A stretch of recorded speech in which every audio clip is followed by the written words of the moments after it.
gentlemen, it's the PHNX Cardinals podcast, game day edition, live from BetMGM Sportsbook at the Great Lawn here at State Farm Stadium. I'm Johnny Venerable, Bo Brock, the playmaker. Brittan Golden is the Arizona Cardinals attempt to do the impossible, knock off the San Francisco 49ers in Santa Clara. And Bo Brock, I don't care about that 15-point spread. No? I want to see the Cardinals for the second consecutive week knock off a perennial power in the NFC. Yeah, I mean, Jonathan Gannon, his team, Greg Dortch told us last week, they drown out the noise week in and week out. They're going to be prepared for it. It could be, once again, unless JV's on board and Britton's on board, that, you know, they are the only people that think they can win this game, right? And that's all that matters, Brittan. I mean, as long as they believe it in the locker room, then it doesn't matter what the outside noise really says. I mean, if your team goes into a game not believing they can win the game, then there's no chance to win it. Right. So if you don't believe you're the best one on the field, nobody else is going to believe it. Well, say what you want about this Cardinal team. They are relatively healthy offensively. We get to the inactives here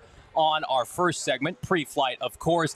Hollywood Brown, limited in Friday's practice. He will play, as will starting right tackle rookie sensation Paris Johnson Jr. Had a little bit of an ankle, Bo Brock. Both key offensive players will play, but the Cardinals, again, the sub-bullet to this game, they're lacking some depth defensively. Yeah, on the defensive line, not a whole lot of beef as far as what they're putting out for a fourth consecutive week. It feels like you had the injuries to Watkins, to Collier.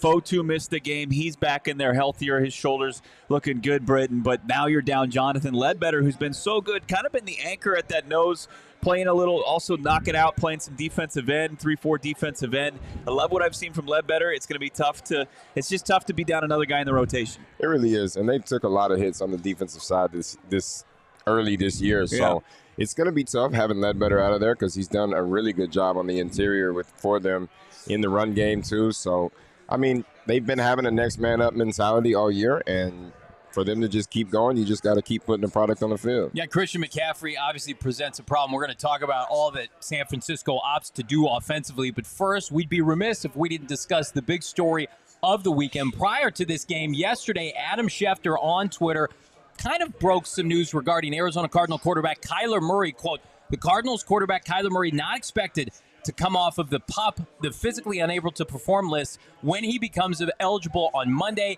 and, quote, is still considered weeks away from playing, league sources told ESPN. Now, Bo, we had discussed it umpteen times during the week that we expected Kyler Murray, we hoped that Kyler Murray would be taken off of PUP next week when he was eligible, not play, but be taken off, be able to practice. And while that doesn't happen Monday, the window remains wide open. It does. I mean, now he's eligible, and it can happen at any time. And, you know, Schefter, as much as it's nice to see them kind of move the chains and get any kind of insight as far as Kyler Murray, his availability or his inavailability, come Monday, the language of this and Howard Balzer, we've been talking about that with him as well. It is a bit of a nothing burger. Yeah. I mean, it is like if he's not activated Monday, it still could. I don't want to give people false hope here, but it could happen at any point during this week. And Jonathan Gannon has maintained, Britton, that, you know, Kyler Murray's when he's activated, he's going to be activated to be practiced. So to say that he's weeks away, I don't think that's breaking news to anybody here as far as Kyler Murray and when he could return to the playing field. I mean, you could already rule out Cincinnati, and you could probably rule out L.A. against the Rams, but I think we're still looking at maybe Seattle and maybe just a little bit beyond that, but not far off. Oh, and like you said, weeks away can mean really anything. You know, and like Jonathan Gannon said at the beginning, once he's activated, he's going to be activated to get back acclimated to this offense. Yeah.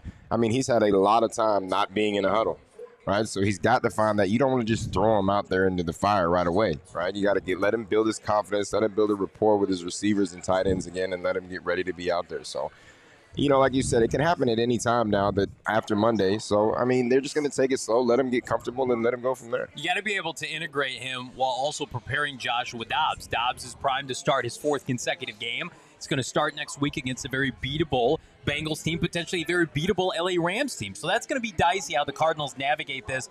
But again, I've talked to people in the know. We've had it sourced for our show. Like, he is close. He is close to coming back and practicing. What does that look like? I think it remains gray and up in the air for the month of October, but fingers crossed. We're thinking of you, K1. We're thinking of all you as we talk about the Birdgang Blitz live here at BetMGM Sportsbook. By the way, if you're thinking about going to the Bengals game next weekend, we've got 2 tickets to offer for free. All you got to do, you got to come down to BetMGM here at the Great Lawn at State Farm Stadium, and be a part of the environment here, hang out, and we're going to make you eligible, Bo Brock, for these 2 tickets. They are premium seats next week for Bengals at Cardinals. Yeah, our guy Jersey Cardinal already in the house. He's going to try to get himself some of these tickets. Why don't you join him? And there's a great opportunity that you can win your way to the Cardinals game just about, I don't know. For me, it's probably a 3-wood to the stadium from here. But it's close. We want to get you in there. These are some really rock-solid seats. You'll have a blast watching the Cardinals potentially beat up on Joe Burrow in person. So get down here. We'll be giving them away at halftime. Hang out with us. Have some beers. Have some nice Four Peaks beer. Also some great nachos and wings. Get in here. Get some tickets. Have a good time. But we're going to have to give you, like, long drive competition to get a 3-wheel to the stadium, man. That's a shot. That is a poke. Times are tough for my man to my left here today. Before we can get to next week, we got to talk about this week, and it's the Birdgang Blitz, the main storylines we're watching for ahead of this afternoon's kickoff, starting first with the run game. The run game grind, which has been the focal point, the mainstay for this Cardinal team, 222 yards against the Dallas Cowboys last week. But, BG, much different task, that vaunted 49er front with Nick Bosa and company. How do the Cardinals do it? It's going to start with that offensive line. It's getting the job done, making sure you're getting your double teams and your one-on-one blocks and winning your matchups. And continue. Like, James Conner's done a really good job finding the hole and running the ball hard. So you just got to make sure that he's got places to run and he's not getting hit in the backfield. Well, Bo, we saw Joshua Dobbs take off first play of the game, RPO action. Would you be tempted to go back to that well, or is there some – I don't know, some scarcity talking about the depth behind Joshua Dobbs, not leaving him susceptible to big hits? No, you run your offense, right? And it's been that's been such a key weapon for them, and seeing this offense take a step back-to-back weeks, right? He had a big touchdown run against the Giants, and then he had the big run, 40-plus yards against the Cowboys. No, that's it. That causes that conflict. It can keep such a stout defense on its toes, maybe back on its heels. Yeah, absolutely. I think that you try to you just kind of, if we haven't seen all of Drew Petzing's playbook, we should by the end of today. I mean, you really have to offensively. I like what Brittan said. You got to be up front with Paris Johnson Jr. That's a big active for them. You hope that whatever the rotation is at left guard, Elijah Wilkinson and Tristan Colon, that they're going to be ready to hopefully run the ball, unlike teams haven't been able to run the ball against the 49ers. But then also it comes down to slowing down Christian McCaffrey. That's going to be the key as far as what you need to do defensively. Do you have the personnel up front to do so? Kazir White, that war daddy on the Cardinals defense, he's going to have another huge game for the Cardinals in order to slow down C-Mac. Well, BG, it's cliche to say it, but the best remedy for a defense that might be undermanaged for the offense, the Cardinal offense, to be able to put together 8, 10, 12-play drives and keep San Francisco's offense off the field. And I'll give them credit. Like the last 2 weeks, especially in the first half, they've put together big, long, extensive drives that have kept that defense healthy and clean for the second half. I mean, do you think that it's that easy? Because, I mean, as a casual fan, it's hard to name 2 or 3 defensive tackles for this team right now. Oh, agreed. And the biggest thing in any team's thing is trying to keep the opposing offense, especially when it's a powerful offense like the 49ers have. They have all types of weapons with Debo and McCaffrey and even Ayuk at the receiver. They've got lots of weapons to play with. So the biggest thing for the Cardinals today is, like we said, establish that run game. You got to win at the line of scrimmage, establish the run game. Like you said, keep 8, 10, 12-play drives going on. And the longer you can keep that offense off the field, I think you have a better shot at winning this game. You mentioned the playmakers. Let's talk about the quarterback for San Francisco and our second Birdgang Blitz topic today. It's pressuring Brock Purdy. Brock Purdy, nice facilitator. I'll call him a game manager in his second season. If they can pressure Brock Purdy, something that opposing defenses have yet been able to do, BG, I think that's going to be the key for them defensively. While the defensive tackles may be sparse today, they get back Zaven Collins. He's back from his battered eye from last week. You've got guys like B.J. Ojulari, Dennis Gardeck. They can have all the weaponry in the world, but if they pressure Purdy at the end of the day, that'll keep them in this game. And I do think, don't get me wrong, Purdy's done nothing but win since he's had the starting job in the regular season. Yeah. And you can't really take that away from him. But I do believe that if you can get pressure on him and make him panic a little bit, you can force some turnovers and allow your offense to get back onto the field. Look, if Texas Tech can pressure him at Iowa State, the Arizona Cardinals can pressure him. They've got to put it, just like what we saw with Dak Prescott, right? And really making that Dallas offense face adversity for the first time. And they did that and see where it put the Arizona Cardinals in a position last week. They're going to have to do it again. This is obviously easier said than done. As you mentioned, that full complement with Debo being active, Ayuk being up, George Kittle's as healthy as he's ever been, and so is Christian McCaffrey. And what Trent Williams does as far as he's an absolute animal blocking, incoming edge rushers. It's a tall task, but if you can do that, and Jonathan Gannon's proven that to be able to do so, obviously with the personnel in Philly, if you can do that again today, the Cardinals are going to be in it again. Yeah, I mean, I'll go back to this. Well, the NFC Championship game last year, Jonathan Gannon's defense, albeit Purdy left that game and different personnel defensively, of course, with Philly, held Kyle Shanahan to 7 points. And, I'm not going to dismiss that, PG. We've seen each of the first 3 weeks how successful JG's defense has been against his old cronies in the NFC East. Do you believe schematically the Cardinals have what it takes to at least slow down San Francisco? I mean, it just goes back to what we were talking about earlier with pressure. I mean, if you can manage to get pressure on Purdy, I believe that you can have a chance defensively. If you do not get pressure, he will pick you apart, and he's just got too many weapons, and it'll just be a bad day. Cardinals are going to continue to lean on their young players, their rookies, especially the final Birdgang Blitz topic of discussion today. It's that continued test for these rookies. Keitrell Clark, one of the best young cornerbacks in the NFL from this rookie class, will presumably go up against Brandon Ayuk. Yeah. Then, of course, Paris Johnson Jr. saddled with the stout defensive line for San Francisco, potentially seeing Nick Bosa. And then Michael Wilson, 60-plus yards receiving on the year, leads the Arizona Cardinals. Bo Brock, this rookie class, it's cliche to say, Cardinals will go as they go. Yeah, continue to compete like they did. Keitrell, when you look at the final stats against CeeDee Lamb or whoever they had against him in that game, not pretty, but at the end of the day, he came up and made enough plays in that game to get the Arizona Cardinals off the field. And it's that mentality, Brittan, right? That position, you got to have a short memory because you can get beat, 4 out of 5 plays, but if you come up with the stop, that's all sometimes the defense needs. Yeah, and it is. And he's got a tall, especially Keitrell, he's got a tall task today. Yeah. Ayuk is a big physical receiver. He's got really strong hands, and he runs amazing routes. He might be one of the top 5 route runners in the NFL right now. So it's a big day. But like you said, you can get beat 1 or 2 times, but you've got to come back. If you let that hang around in the back of your head and you're just worried about the last play, it's just going to snowball. Yeah, I mean, we've seen quality offensive lines run the football against San Francisco. We saw it last year against Atlanta. That you can run on this defense, but it has to be a mindset. And I think the Cardinals have that mindset. I mean, we haven't even talked about my boy Rondell Moore, Bo Brock, last week squaring up his shoulders at the line of scrimmage, taking off for a long touchdown. It's going to be plays like that because as much as I appreciate what Josh Dobbs is doing, and boy, oh boy, would the people of Cleveland like to have Josh Dobbs back right about now. Josh Dobbs, we're not gonna coin that yet. No, why not? If Josh Dobbs wins today, he's the Dobb father. I'm calling up Eric, and we're getting a T-shirt at the merchandise locker. But theoretically, it doesn't make a lot of sense. What makes sense is 18, 24 completions, attempts, or whatever. That's where you want to be playing for Josh Dobbs. Right. You don't want to be upwards of 30+. And the Cardinals have not had to operate in that space.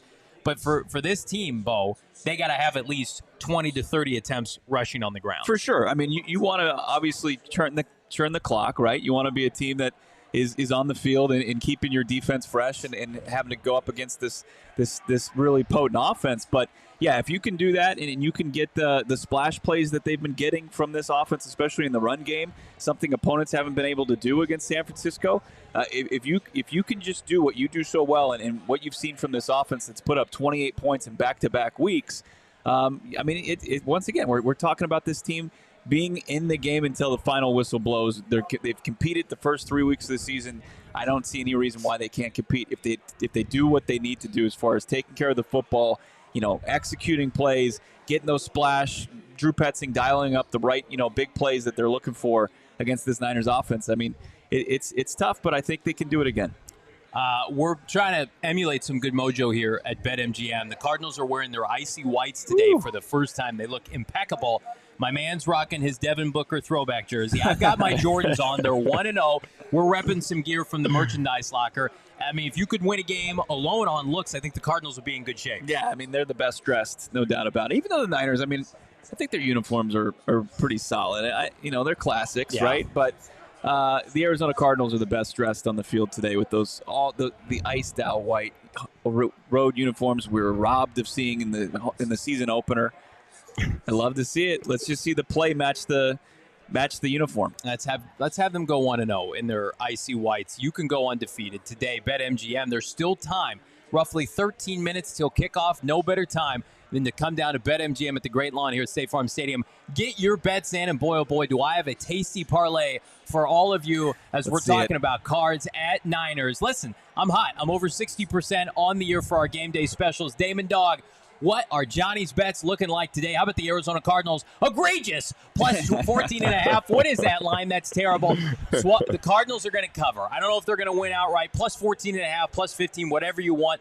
Plus 700 money line. I'm not touching that yet, but minus 110. How about Christian McCaffrey, first touchdown score? I'm not rooting for it, but plus 620 or 260 for the best player on either team right now in terms of scoring touchdowns. Minus 300 for an anytime touchdown. I don't want any part of that. Yeah, but McCaffrey hitting the end zone first, I think there's some value in that. I also think there's value in this. Josh Dobbs threw 2 touchdowns last week against Dan Quinn's defense. You're telling me he can't throw 1 touchdown this week? Michael Wilson, Hollywood Brown, the increased level of comfort, BG, that he has in this passing game, minus 190. What do you think of Johnny's picks this week? I think he got a solid thing. I do. I mean, Christian McCaffrey as a first touchdown scorer is very, very doable. Okay. The spread scares me a little bit just because of who they are. But, I do agree that Josh Dobbs can throw it for at least 1 touchdown today. I think that's very doable. You got any tasty bets you like? I think that you found some value in Christian McCaffrey that we didn't think was there. What was it, minus 300 as far as just the anytime touchdown score for Christian McCaffrey? That's losing money. You're not. McCaffrey 2 touchdowns was only plus 200. Oh my God, that's some of the worst for 2 of them. That's some of the worst spreads I've seen on any kind of sports book. Not just our favorites here at BetMGM, but talking about the odds, Bo Brock, for McCaffrey. I do think there's some value for this team right now. Like if they are able to go out and play a competitive first half again. Now, how much does that lead you to believe that confidence rises in the second half? Because somehow we've done 3 halftime shows and they've led at every halftime show they've done. Look, I mean, we're talking about betting. And this is a team we talk about. Good teams win and great teams cover. The Arizona Cardinals have covered 3 consecutive weeks here. I mean, they're money makers. So plus 14. That seems like it's too high for an NFL game. It's disrespectful.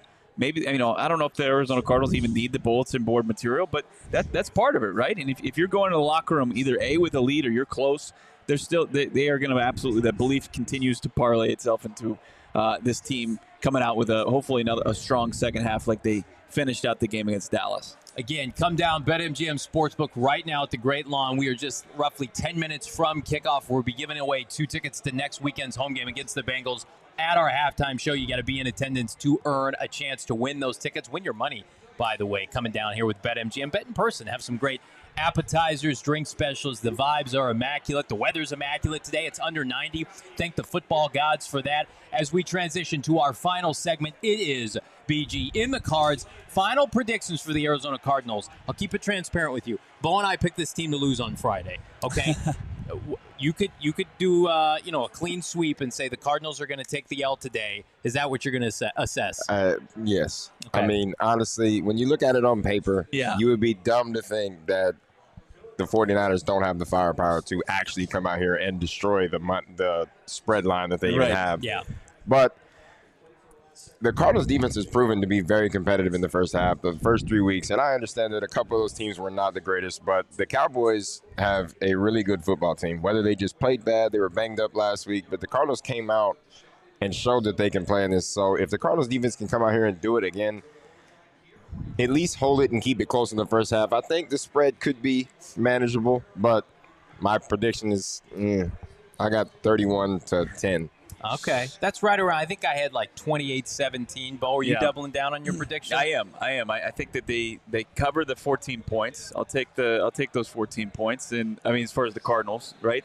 I'll take the points for the Cards. And I think I had them about 24-17 or right around that ballpark. So if they can keep this Niners offense under 30, and I mean, it's going to be a 1-possession game, I'll take that as a little moral victory for this Cardinals team. I was just about to ask you, are there moral victories with this team that just knocked off Dallas? Yes, this year there is. I think just Jonathan Gannon, and I'm so interested and intrigued to see how he's going to match wits with the Shanahan, with the personnel that he has, or lack thereof, and then also, what's coming up with McVay and with Carroll in division play. It's really gets to – we've seen him go against some teams he was familiar with before, and now he's getting into his new, teams he's going to see twice a year. And it's how is he going to look against the hated division rival Niners? I think that this could set the tone. Robert in the chat, I'm ashamed of all three of you. Where the hell is your faith? I'll tell you what, Robert. We will send producer Damon out to Party City to get clown makeup for the postgame show. If the Cardinals can beat San Francisco, I will happily wear the clown wig after this game. In my defense, I picked them to lose last week, and they beat the Cowboys. Right. So, something is happening. We're not going to talk about the fact that the Houston Texans look like an absolute wagon right now in the NFC, and that is tanking the Cardinals' first-round pick. We're not going to touch on that. Okay. But we are going to talk about our friends in DMVR, CHGO. Quick assessment of what's going on. The Chicago Bears have lost 14 in a row, and Carolina loses. So the Bears now are projected to have the first two picks. It's crazy how just a couple of weeks changed that perception, Bo Brock, of where the Cardinals once were. Now Chicago has a firm grasp on that. I don't know if it's a win. I know it's a win in the standings for the Broncos, but the fact that they're probably going to move forward with VJ at defensive coordinator, I don't think it was an ugly win for Russell Wilson and crew and Sean Payton, his first win. By the way, he was behind Jonathan Gannon getting his first win with his new franchise. And then, look, Gary Braggs Jr. over at CHGO, man, text me, hit me up, whatever you need, wellness checks throughout the week to make sure our guy Braggs is doing okay. That was a brutal loss for the entire Bears crew. If you had to guess right now, where does Caleb Williams end up next spring? I'm going to put you on the spot right now. Where is he playing football? Is he in Chicago? It's Chicago or Denver. Yeah. You think he would go to Chicago? You think he would say, after kind of throwing shade at our beautiful franchise here, you think he would go to Chicago? I mean, quarterback graveyard. I don't know. Well, that's 100%, especially right now. They have not been very good at drafting quarterbacks the last few. So, I mean, you went Mitch Trubisky and then Justin Fields, and it's just been straight downhill ever since. But, I mean, I guess it's up to Caleb Williams' daddy where he goes. So, I guess we'll see how that goes. I, too, rely on my father as a man in my late 30s to pick my employer for me. Good luck to the Chicago Bears. The Cardinals still have a game to play here as we're just 5 minutes from kickoff. Again, a reminder, we're going to be live here at BetMGM Sportsbook halftime post-game show. In the meantime, like this video, subscribe to PHNX Sports here on YouTube. For my playmaker, BG, Bo Brock. Got fire in my gut. Yeah, let's go get some wings. Well, they'll take care of that for you. Here at BetMGM, I'm Johnny Venerable. We'll see you at halftime.